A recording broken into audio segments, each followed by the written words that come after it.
નમસ્કાર, તાપી ટુડે ન્યૂઝમાં આપનું સ્વાગત છે। સોનગઢ તાલુકાના ગુણસદા ગ્રામ પંચાયતમાં સમાવેશ ચચરબુંદા અને નવી ઉકાઈ ફળિયાઓને પંચાયતમાંથી છૂટા ન કરવા બાબતે ગ્રામજનો દ્વારા તાપી કલેક્ટરને આવેદન। ગત 15મી ઓગસ્ટે ગુણસદાના સરપંચ દ્વારા ગ્રામજનો તથા પંચાયતના સભ્યોની જાણ બહાર ચચરબુંદા અને નવી ઉકાઈ ફળિયાઓને પંચાયતમાંથી છૂટા કરી અલગ પંચાયત બનાવવા ઠરાવ કરી દેવામાં આવ્યો છે, જેની જાણ થતાં બંને ફળિયાના લોકો દ્વારા મોટી સંખ્યામાં તાપી કલેક્ટરને પોતાની રજૂઆત કરતા જણાવ્યું કે અમે ઉકાઈ ડેમ વખતે વિસ્થાપિત થયા બાદ અમને ગુણસદા ગ્રામ પંચાયતમાં સમાવિષ્ટ કરવામાં આવેલ છે, પરંતુ હાલના ગુણસદાના મહિલા સરપંચ અને ઉપસરપંચ દ્વારા અમારા ફળિયાના વડ સભ્યો કે ગ્રામજનોની જાણ બહાર અલગ પંચાયત બનાવવા ઠરાવ કરેલ છે, જે ગેરવ્યાજબી અને અમારી જાણ બહાર હોવાથી તે ઠરાવને માન્ય ન ગણવા અનુરોધ કર્યો હતો। વધુમાં પંચાયતમાં મહિલા સરપંચના પતિ દ્વારા મનસ્વીપણે વહીવટ કરતા હોવાનો પણ આક્ષેપ લગાવવામાં આવ્યો હતો, જે અંગે ગ્રામજનોનો અભિપ્રાય જાણીએ। મારું નામ હેમંતભાઈ ગામિત ચચરબુંદા ફળિયામાંથી આવું છું। ગુણસદા ગ્રામ પંચાયત છે અમારી, અને ગુણસદા ગ્રામ પંચાયતમાં અમારે ચચરબુંદા ફળ્યું છે, તેવી રીતે ઉકાઈ પણ નવી ઉકાઈ પણ ફળ્યું છે।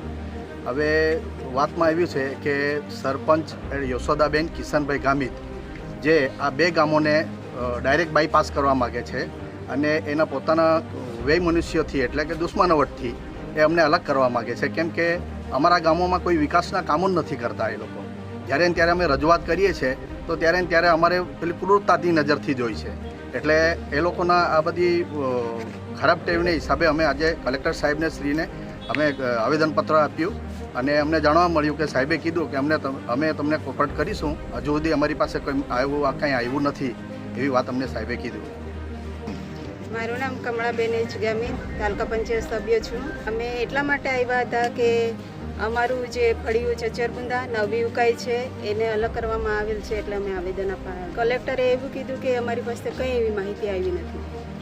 માજી સરપંચ ગ્રામ પંચાયત ગુણસદા નગેનભાઈ ગામિત, અમારી માંગણી તો નથી, અમે જે ઠરાવ ગ્રામ પંચાયત દ્વારા કરવામાં આવેલ છે, એમના સરપંચ છે યશોદાબેન ગામિત ગ્રામ પંચાયત ગુણસદા, એમણે ગામની માંગણી કે પછી ઠરાવ કે એવું કોઈ અમે નવી ઉકાઈ ફળ્યું ચચરબુંદા ફળિયા તરફથી માંગણી કરવામાં આવેલ ન હતી, છતાં પણ એમના મરજી પ્રમાણે એમણે એક ઠરાવ કરેલ છે 15મી ઓગસ્ટના ગ્રામસભાની અંદર।